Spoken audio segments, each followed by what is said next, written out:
And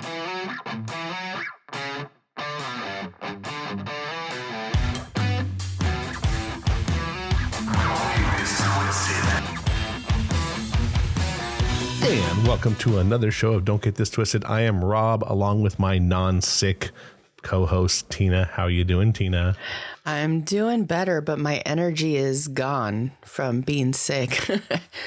It's low.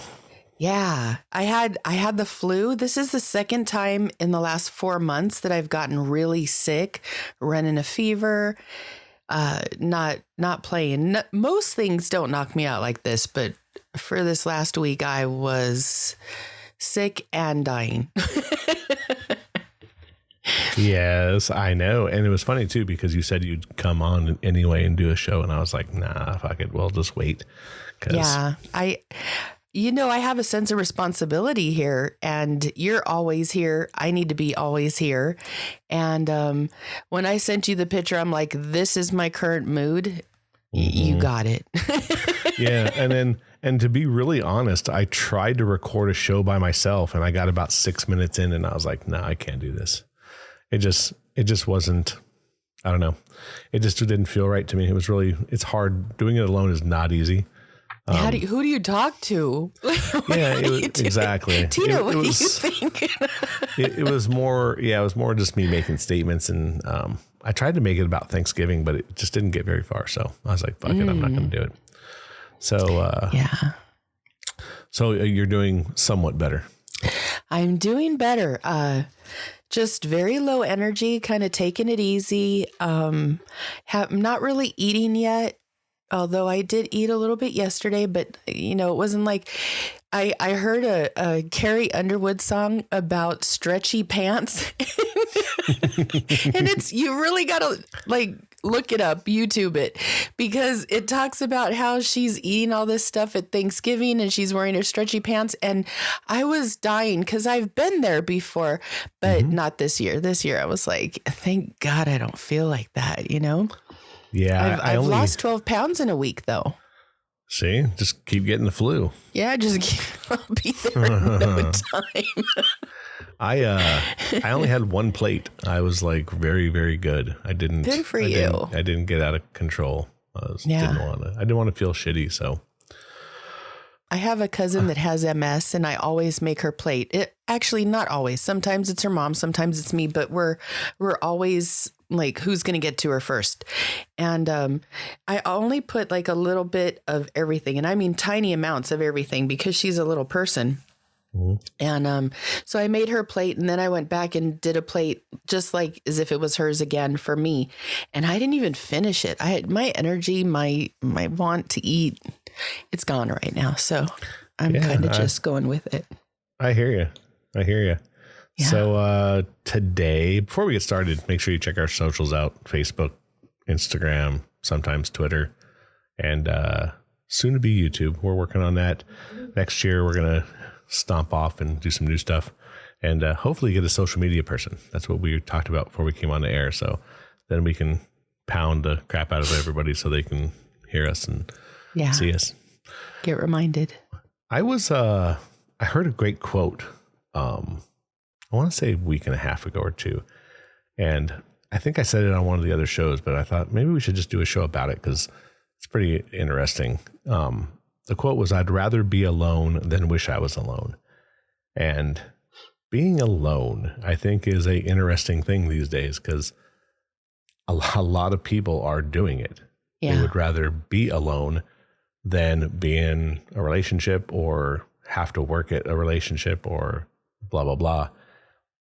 Marriage obviously is down because I think people are either worried or more into their jobs, or the thought of having to bend to the knee of who they are to be with somebody. It's kind of an interesting thing, at least from the people that I've talked to.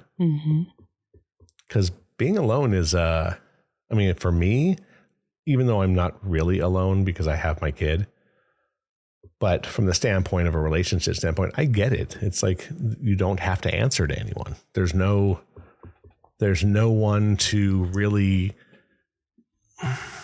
to answer to. I can just do whatever I want. If I want to come home and sit on the couch and watch hockey until I go to sleep, I just do it. Right. So there's no worries about someone going, do you have to do this? Or I want to do this, or blah, blah, blah. So for me, I think it was more of,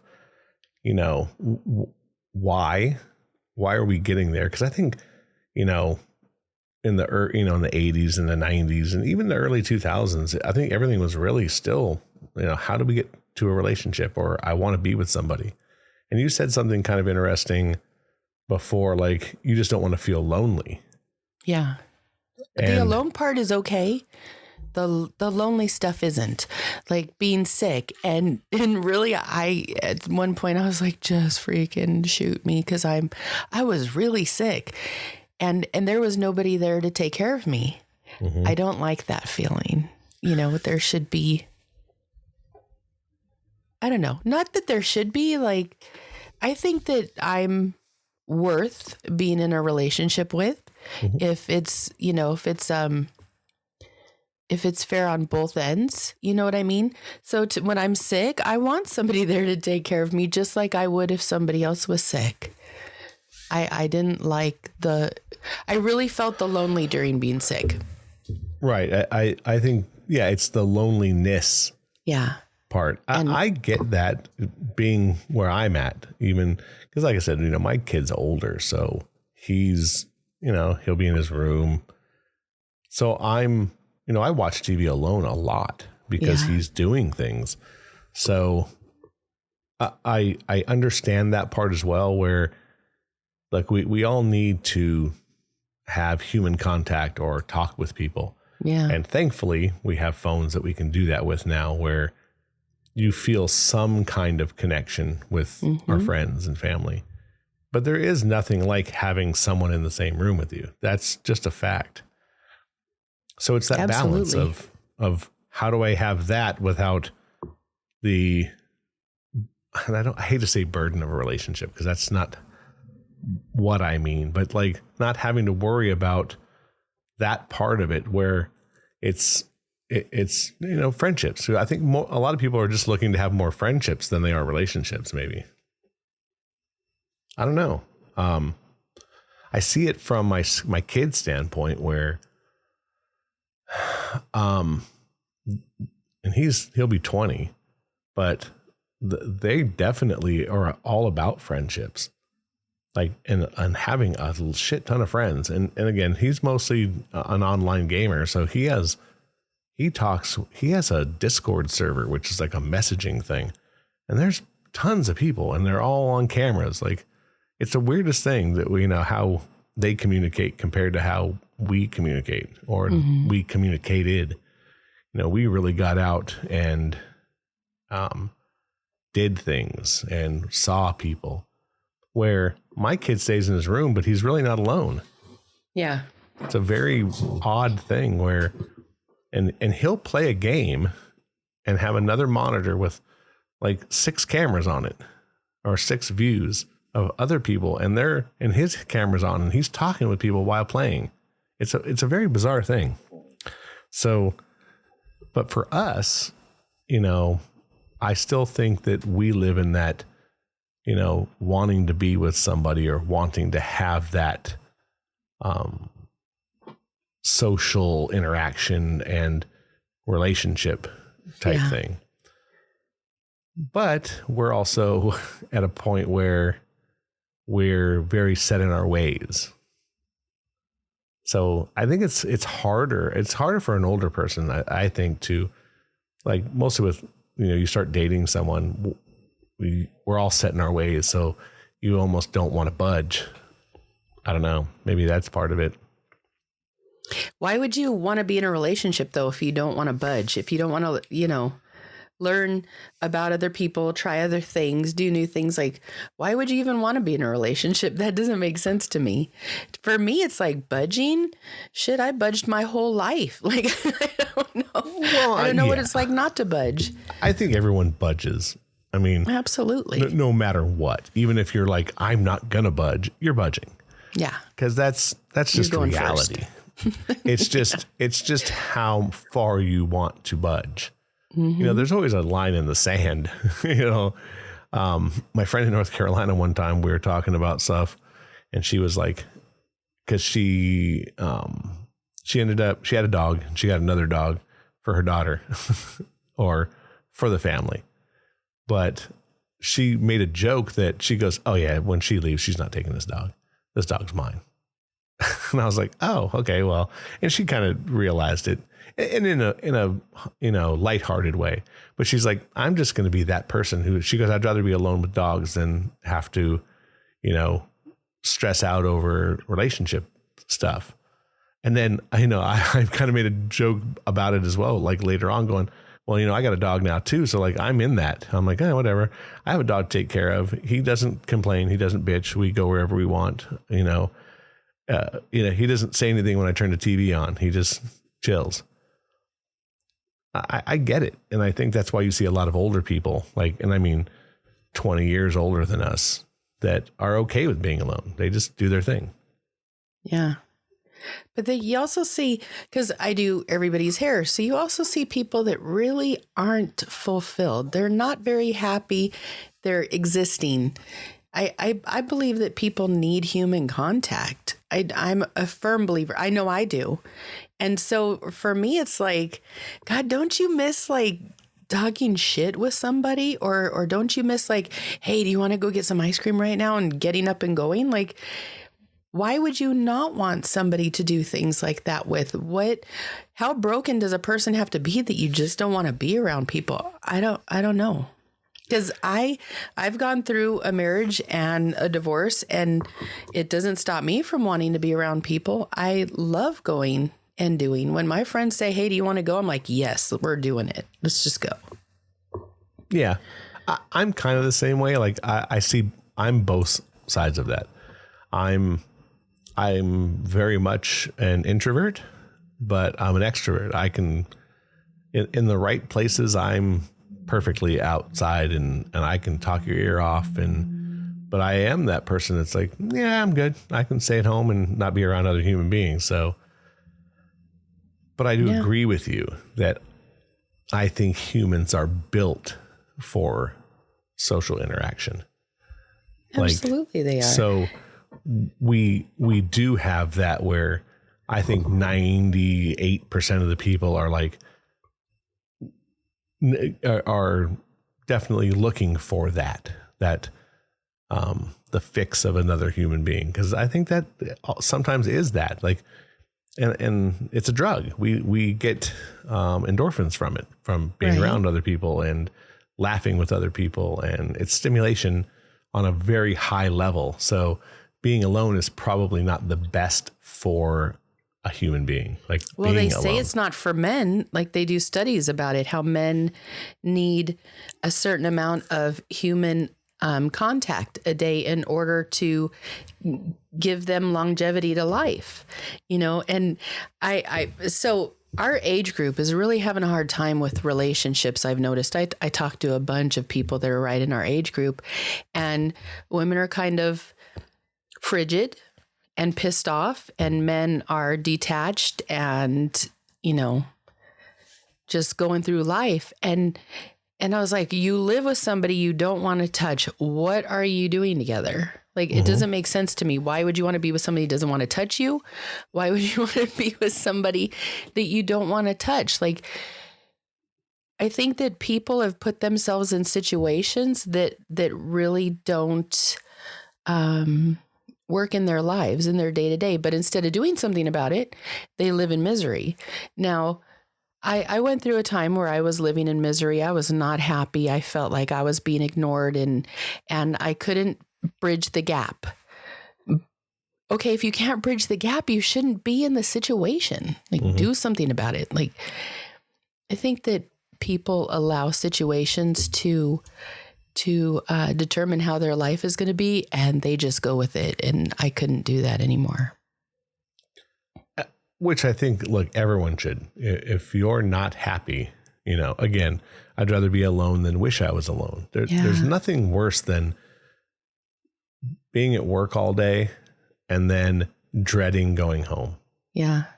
But there's nothing worse than that. And when you're in that situation, or let's say you're a stay-at-home mom, like I said, I have a friend in Vegas for 17 years, stayed in a bad relationship.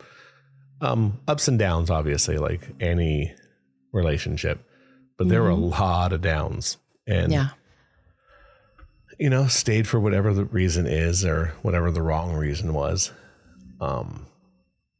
Because I think some people aren't built to be alone. And I mean, look, I can do it. I've done it several times. I lived alone in my 20s, and I live alone now, or somewhat alone. I would have no problem. I think when my son decides to move on, I'll be fine alone. But some people aren't. I have a friend down the street from me who I know is not built to be alone. Yeah. She jumps from relationship to relationship during them, as always has a way out. Finish them before she starts the next. Yeah. Always has a way out. Which, look, and again, like, I think a lot of people are like that. That's not a knock on her at all. Some people need to have, I hate to say a safe space, but a landing spot. And be in that and feel comfortable. But I know that girl had never lived alone, with the exception of maybe like 4.5 months ever in her whole life.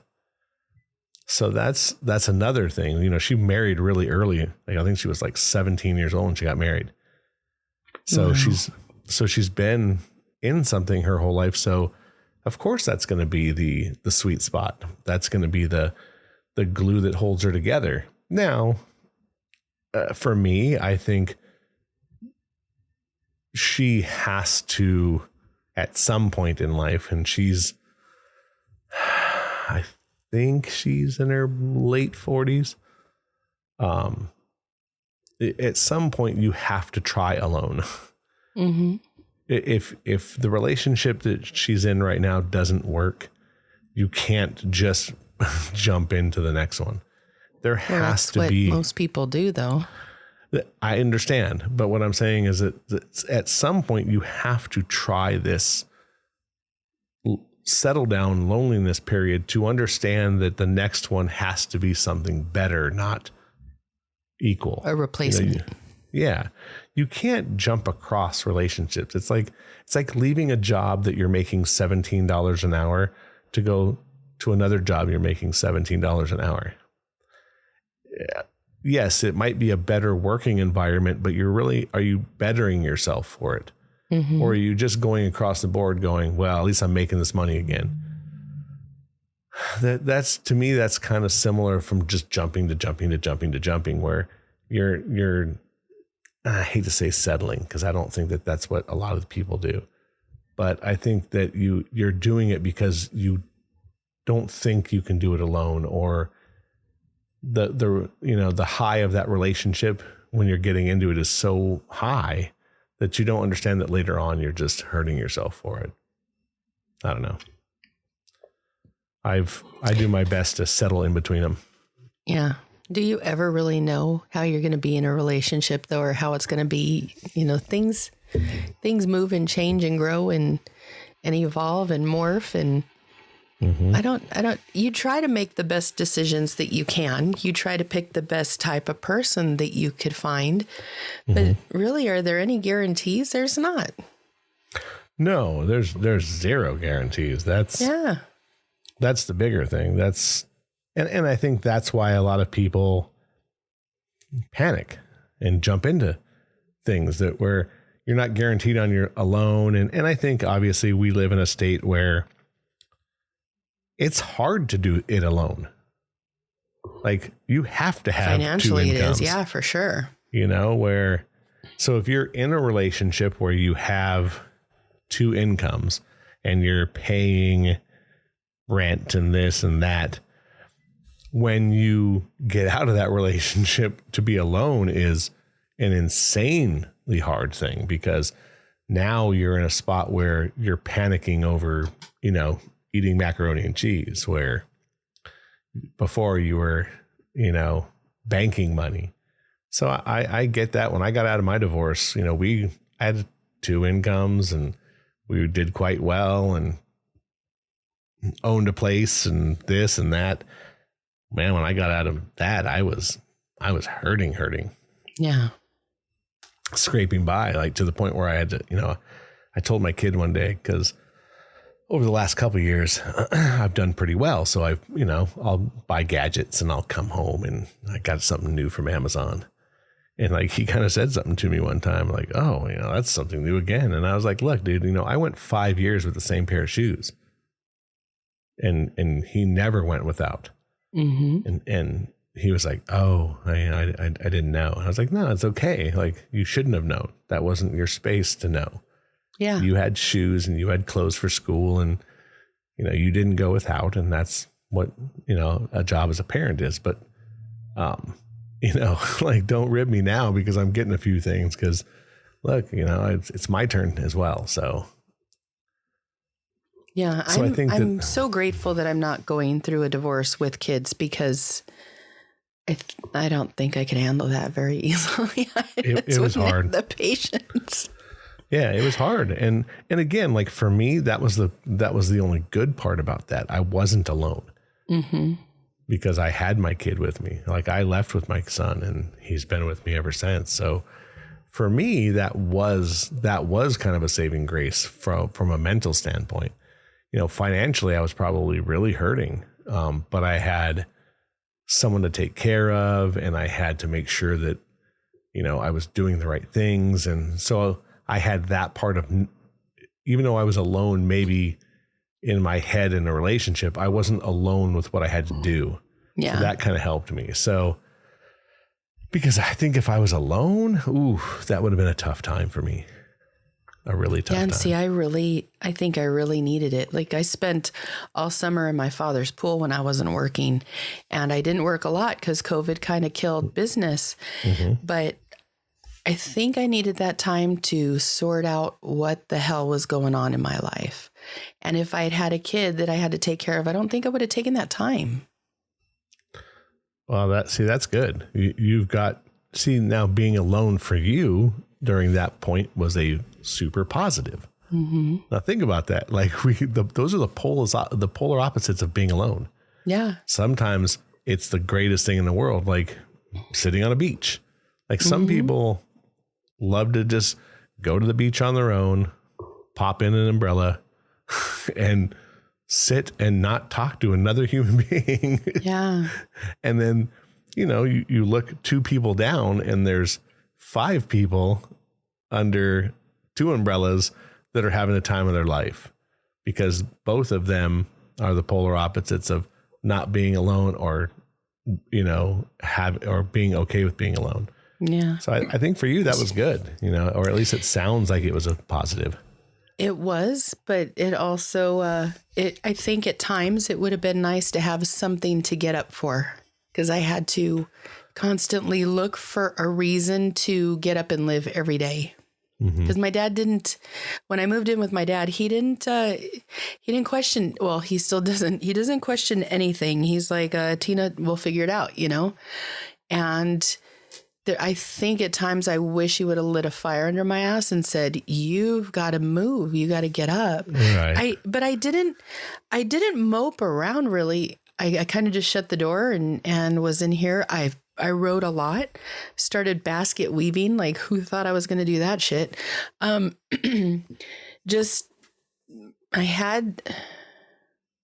think the first level of business that I had to do was forgive myself for the mistakes that I made in my marriage. And that I needed to do without having to make breakfast for somebody else or, pick up somebody else from school. I think I would have lost my shit waiting in line to pick up my kid from school if I had to do that while I was just trying to be still in my own head after leaving my ex. Right.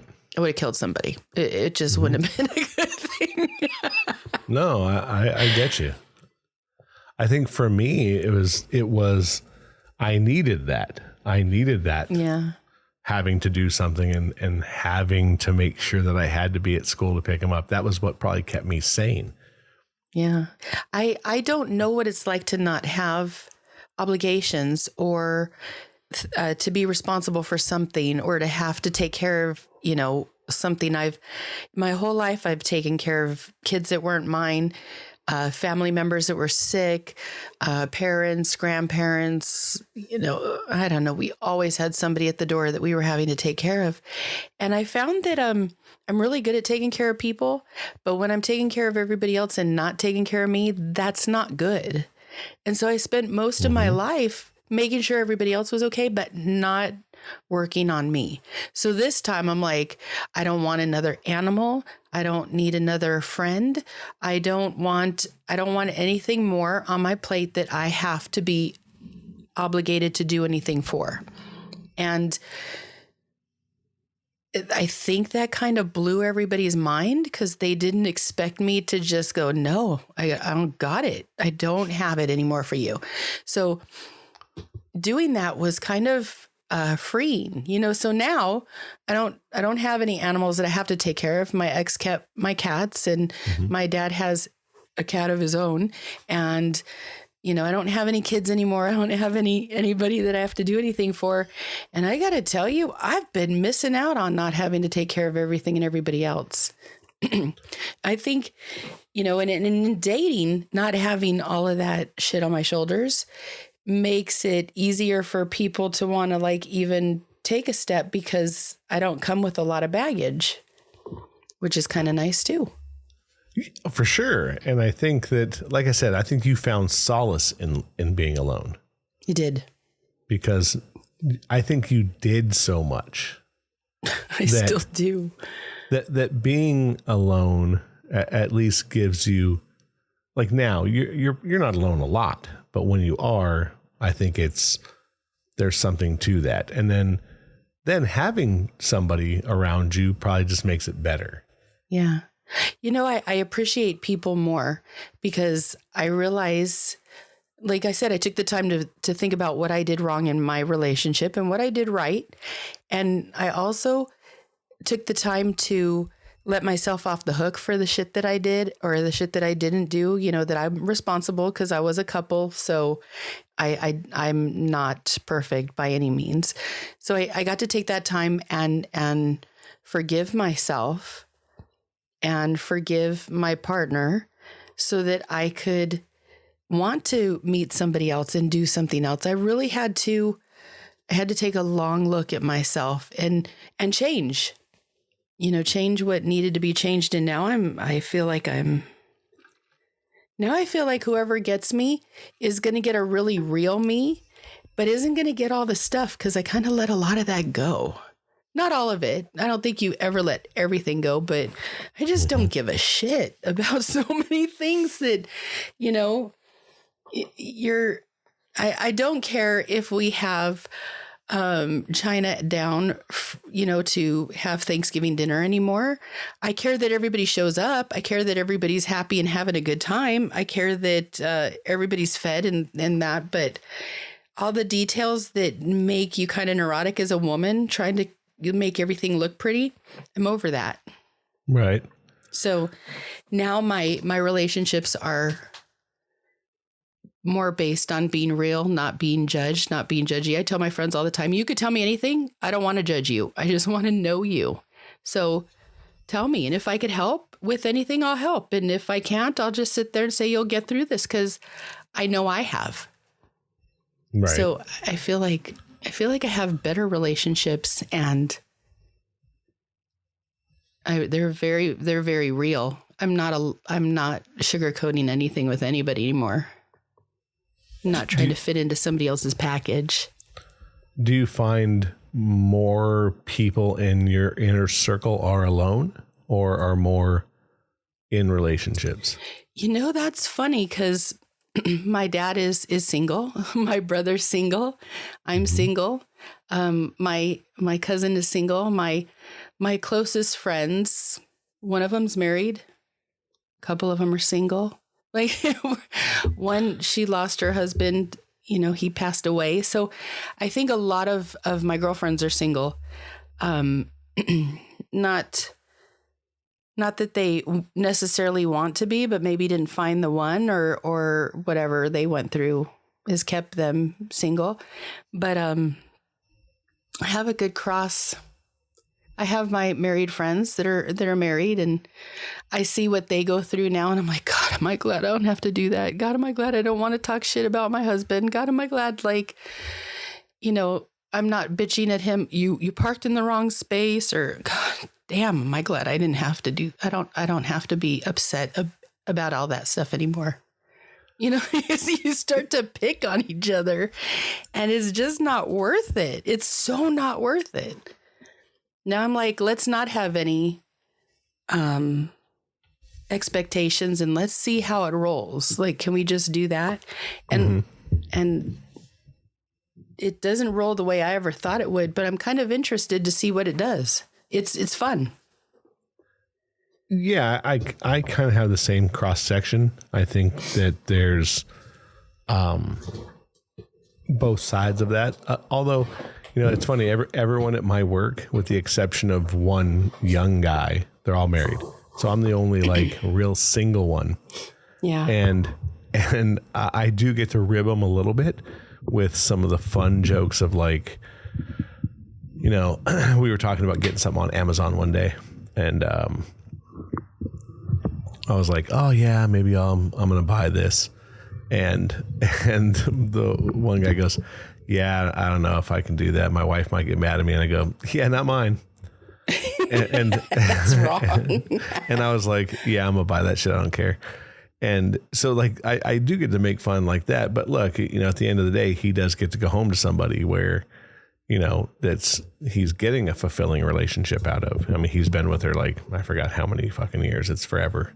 But then there's another guy who, man, he seems like he's just the most unhappy motherfucker in the world, but he's been with her like, let's see, he's 62. I think he said he's been with her like 32 years or something like that. Something crazy. Wow. Where again, like people like that, they don't know what it's like to be alone.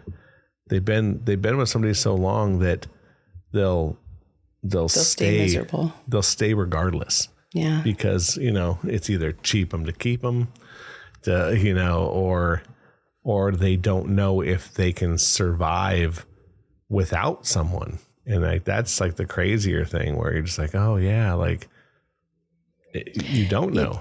I was raised, you don't leave. You don't leave. You made a promise. You stick to your promise, and you do whatever it is it takes that you got to do, and you be miserable if that's what it takes. I don't want to be obligated to somebody being miserable, because they're not going to get the best me. I'm not going to get the best me. And at some point, if you love somebody, don't you want them to be loved by somebody that's not going to be miserable? Like, let's just say I love myself. I don't want to be miserable being in a relationship because it's what I'm supposed to do. It's funny because I tell my friends I have a 10-year plan that we should make marriage a 10-year obligation. Like, you get married, you're stuck for 10 years. You got to figure it out. You got to make it work for 10 years. At the 10-year mark, you're divorced. Everybody gets divorced at 10 years, not because they want to, but because it's just done. It's only a 10-year contract. If you want to stay with the person, you just stay with the person, and you have to stay single for a year. And then if you want to get married again, or you want to re-up the contract for 10 years. But if you don't, like, say, I hear from men all the time, my wife does not put out. Well, shit, after 10 years, it doesn't matter, because you could go wherever you want to. There's no hard feelings. This is just how life is. 10 years, you're done. You don't have to be stuck in obligation. You don't have to be stuck in misery. It's a wrap. You don't have to feel guilty. And I know that the bonds of marriage are sacred. I know that people feel that they're forever, they're for eternity, they're for whatever.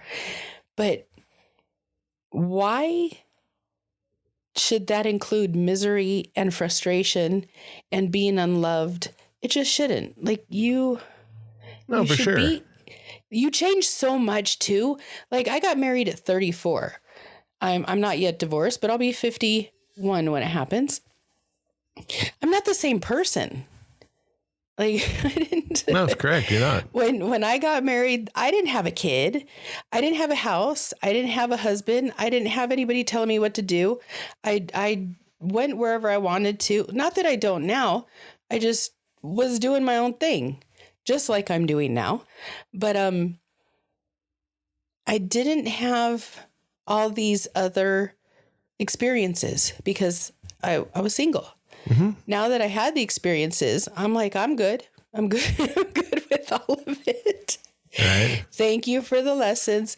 Now I'm going to the next part of my life and I want to learn different ones. Sure. And I think that 10-year plan would set a lot of people free that needs to be free. That Sure. needs to like be able to say, yeah, I just don't want to do this anymore. Yeah, I need to get out. Yeah. Yeah. You know, because if I hear one more time, I don't want her to have my pension, I'm like, you're going to stay miserable for your pension? Really? Is it like that much money that you wouldn't just give her half to get her off your ass? Yeah. No, I hear you. And the funny thing is, the person that I was talking to down the street, she got screwed out of half of her retirement by her ex-husband. It was probably worth it. Don't be where you're not loved. Probably long haul, yes. Yeah. I haven't talked to her in quite a while, but yeah, I think that, you know, she'd be an interesting guest to have on here. Talk about stories. Yeah, I'd love to hear them. But yeah, I think that, you know, being miserable anytime is never worth it. And nobody that loves you, that is your mate, that is your other half, should withhold affection, attention, love, sex, anything. None of it. Yeah, you don't hold even if you hate that person that day, because there were days I was like, ooh, this motherfucker. Like I don't have it to give it today.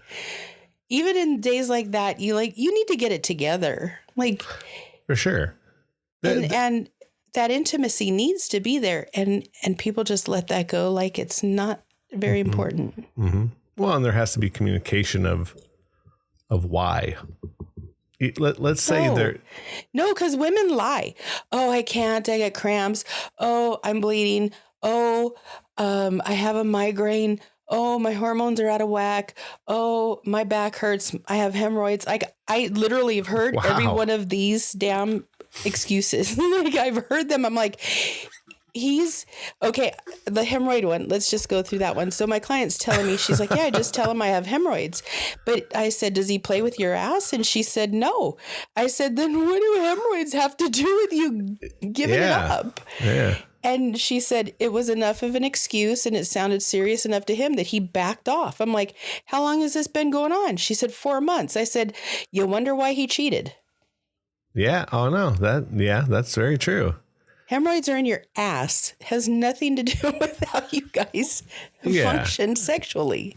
Well, and it's funny because I think, you know, at least, I don't know if there's true statistics, but I see a meme all the time that men cheat. Men don't cheat for emotion. They cheat because they're not getting something. Yeah. When a woman cheats, it's because she's getting some emotional support somewhere else. So, yeah, I think there's something to that, you know, look, men, we're a caveman-y bunch where, you know, we're a pretty simple creature. Mm-hmm. And I know some people hate to hear that, but it's true. We are a very simple creature, where we don't really need a ton, but we definitely do need that emotional support on the back end as well. You know, everyone likes to hear, you know, that you're taking care of somebody, or thank you, or, you know, even though it's expected. If it's expected, you know, there's still the, oh, it's nice to hear that on the back end, even though, you know, you should hear it all the time. I mean, so I don't know. I think the alone thing, long run, is a very interesting thing where, like, I don't believe anyone wants to be alone, at least in my own head.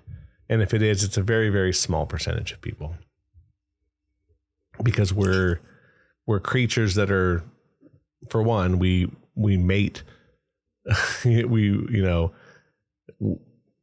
one of the only creatures that stay together, that we're, that actually gets in a relationship and stays.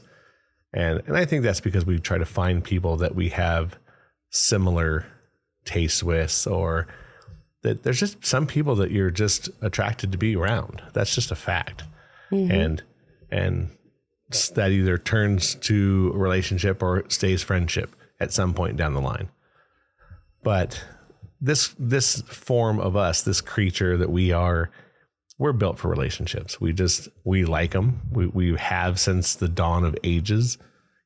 When we were cavemen, we found a cave woman and took her to be our own and started families. We're just a family unit. So look at us. When we went to breakfast before we started our podcast, we were both alone, lonely, and looking for something to fill our life with, to put some meaning into. That was for both of us, actually. So we started a podcast. Like, who does that? But we needed it, and we found a way to meet our needs, to find our friendship again, and to do something that now I was willing to record this damn thing with a fever laying on my side in my bed, right. It's become something. Sure.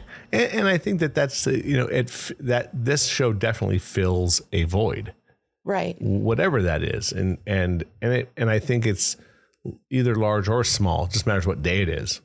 Yeah. You know what I mean? Sometimes it's, if people knew the work we do to make this happen, sometimes it's funny. Sometimes it's super deep and tons of notes. And then sometimes it's just thrown together and we make it work. Yeah. So, and again, fills voids either way. Cause for me, I'm super creative. So that's what keeps me going, which I think about this show as going forward, having a relationship. That's how much I put into that, though, where someone who ends up being with me has to understand that I'm creative and this is an outlet. And then if I don't do this, I'll be a fucking asshole. Well, I was a little concerned when you were dating your last girlfriend. I was like, okay, this is still going to be ours, right?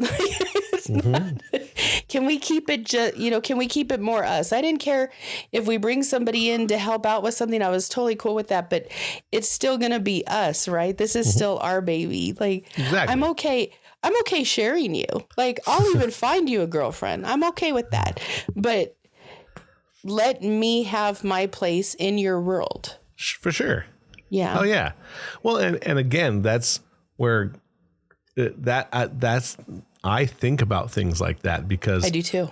Because for me to go to somebody and be like, well, I can't do anything on Monday nights or Tuesday nights, and someone go, well, why? It's because I do the show. It's like, well, you don't have to do it.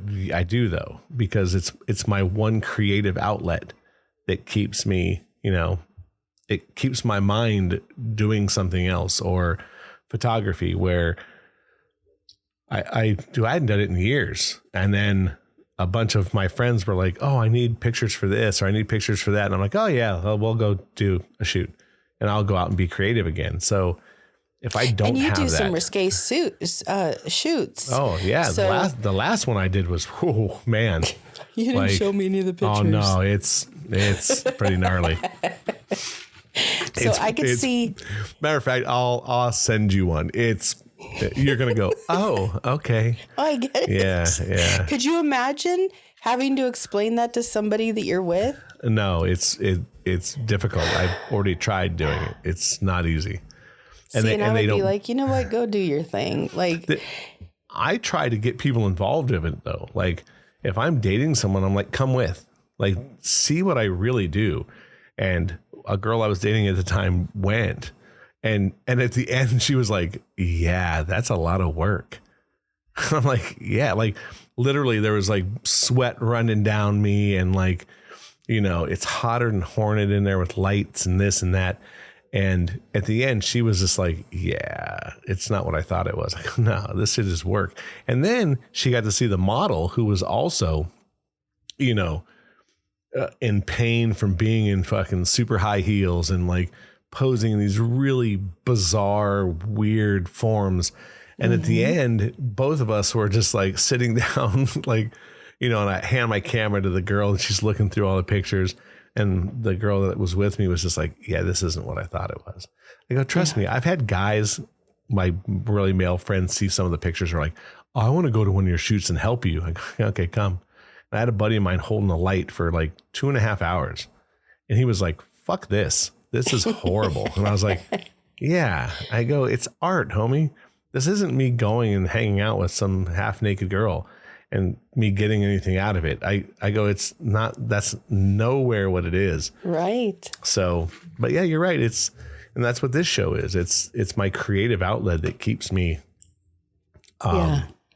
it keeps me not being alone while being alone. Mm-hmm. Yeah. If I talk to anybody or if I've talked to anybody over the last year, I'm like, look, this is one thing you can't have an opinion about. Like, this is my job. Which is funny because it's an opinion show. Yeah. My opinion show. That's right. You get no opinion.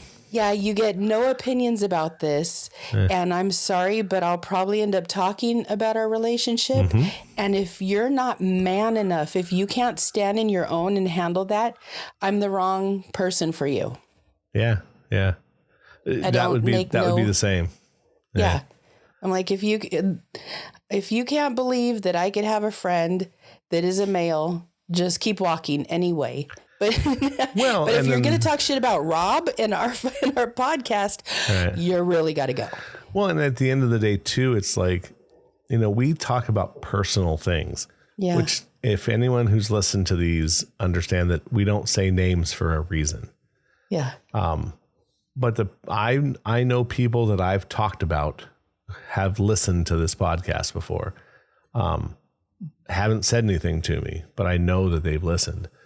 But that's just life. And that's why we don't say people's names and everyone, because they're just ideas. The people that we're talking about are social ideas that happen. And it could be people you cut hair for. Yeah. They're just social ideas that we now have locked in a suitcase that we can use as a premise to talk about shows like this about being alone. So if you're out there and you're listening, don't be upset. And you have my number and we can always talk about it. You know, what's funny for me is in your relationships, the women have definitely scoped out what we do and listen and want to know like what we're talking about. Mm-hmm. In my world, my dad, my brother, my ex, like people that I'm around all the time, they don't even listen. They don't. It's really funny. Yeah. They don't want to know. My dad heard something. I'm like, well, Dad, I said something today, and he'll be like, do I need to worry about this? And I'm like, no, I'm just letting you know that what if a cousin calls and says, oh yeah, Tina like put this on the air or put that on the air. And I said, I'm just warning you. He's like, I don't want to know. Yeah, right. No. Yeah. I'm like, and you haven't heard the half of it yet. Yeah. Oh yeah. Trust me, next year it's going to be, we're going to pop the bottle open on probably a few things that I think, and subjects, I think, and guests. I'm going to work on getting more people to talk with us and share stories and be funny and just talk about life. Because I think, again, this last couple of years have just, I don't know, done things to people. I went and saw my best friend for Thanksgiving, and I hadn't seen him in years, even though we're in a text thread. And you've heard it if you listen to the podcast. We're fucking horrible to each other. But it was the first time in a long time that like we talked about life and health and where we're at, and his father passed away and a couple other things, and it was good. And you know, in the wrestling business, it's not a big deal to hug guys. You hug people all the time. But it was the first time in a long time where I hugged my buddy, and it was like being kids again, and understanding that, even though we're not the same, we're the same. Yeah. So it was good. It's so funny that you say that you haven't hugged him, because I hug everybody. Our family's a bunch of huggers. Like, I get told that we're overwhelming because there's so much affection. Like all of my family, we also kiss on the mouth. Not in any weird way. It's just a hug and a kiss, and then you move on to the next person. Hug and kiss, move on. Like, that's how we roll. No, I hear you. And that start, from my great grandparents on down, from as long as I can remember, affection is a big thing. And I have a hard time not hugging. I have a hard time not doing those things. Even clients, like when they look like they're waiting, I'm like, I just want to hug them and then tell them to go. So here's a hug. You can leave now. Yeah, here's your hug. Gotta go. And I'm one of those people that I'm not awkward with hugs. I'm not awkward with affection. No. Just come here. I even tell my friends when I see them and I hug them, I'm like, oh my God, I just want to lick your face. I'm so happy to see you. So I don't know. I don't worry about that. But maybe that's a man-woman thing. I don't know. I could get away with more than you can. Oh, for sure. Yeah. I can't go touching people's asses. You can. I like to. Yeah, It's my thing. well, on that, you'll never be alone. And we're Oh my gosh. Any last words on being alone? Yeah, it's not for me, but It's good. But it is for me. If that makes sense. Unfortunately, it does make sense. Yeah. I think being alone is not for me also, even though I'm okay with it. Yeah, me too. You know, I found, and I don't think I could ever been like this at an earlier age. I found that I really like myself these days. Like, I've turned into a good, solid person, and I'm okay with who I am. And the funny part is I always work to be perfect. Perfect in whose eyes? I don't freaking know. But nobody's around that I want to be perfect for. Now I want to be real. I want to be happy. I want to have substance, and I'm kind of okay with myself. I didn't think I'd be able to say that, but I am. Well, that's good. My thing is, I would rather be alone than compromise. Yeah. To be happy. It's got to be there, or I'm good. I don't know. Even compromising, I'm okay with compromises as long as I don't. Myself. I'm not the only one doing it. I don't want to compromise myself. There you go. I'll compromise. Everything's a compromise, but I'm not going to compromise who I am. Yeah. So I get that. We're good. Yeah. Well, all right. So check out our socials: Facebook, Instagram, sometimes Twitter. We're going to do more on the video side once I can convince my co-host over here that she is okay with being recorded. And it's only taken a year. We're not there yet. Well, Sorry, guys. I mean, I don't have to put on hair and makeup to do this. I can understand why you're like that, but we're going to do it. I think we're going to have a Denny's breakfast and go over we're going to have a once a year powwow. Actually, let's do Chi-Chi's instead, though. We'll I'm do all that. about it. We'll do that in December, because I think we should sit down and kind of go over our plan for the new year. I'm with you. And not only And that, Chi-Chi's Pizza, guys, by the way, it's a restaurant out here. sourdough rolls. Oh my God. They're so fucking good. I could go there and just eat sourdough rolls and their sauce and be happier than a pig in shit. It would be so much good. But see, I like their salads. Salads in the rolls I'm in. Yeah, see, there you go. Well, you don't even have to eat pasta, because I'll eat it for you. It's all there you good. go. I don't eat pasta. I haven't eaten pasta one time there. Oh, see? And I've only had their pizza one time in 30 years. Crazy, right? Crazy. Yeah. All right. Well, this is an opinion show, so don't get it twisted. Keep coming back and listening to these two yahoos, and please give us ideas. If you want to be a guest, get a hold of us on our socials, or call Tina or me, and we'll make it happen until this is a Saturday that you're going to hear this. So until Wednesday, when we come back for our third show in however many weeks, because we're going to get done with this one and record another one that you can hear again. Yay. So, yay. And we'll be back. And thanks, Tina. We'll talk to you later. Have a good one, guys. All right, later.